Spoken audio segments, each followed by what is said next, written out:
Welcome back.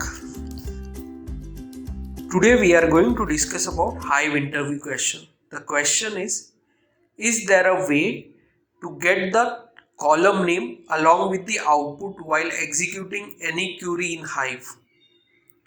If we want to see the column names of the table in hive.cli, the following Hive configuration property should be set to true.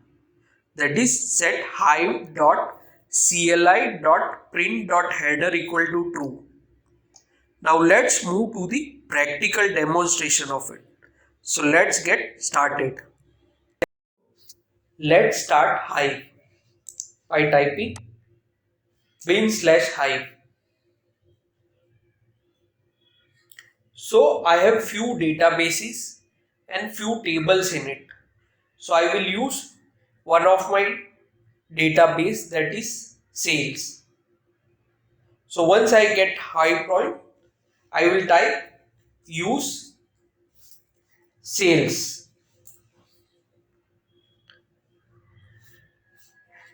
Show tables.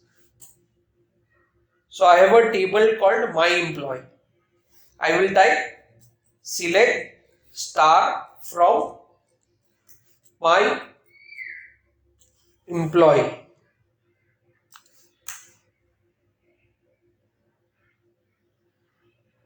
So here you can see column names are not displayed.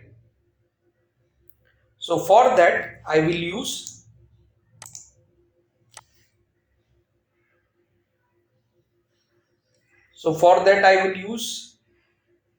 set hive.cli.print.header equal to true. As soon as I execute and if I perform select star from my employees, I get the column names. So this is the way to get the column names. So that's all for this lecture. See you in the next video.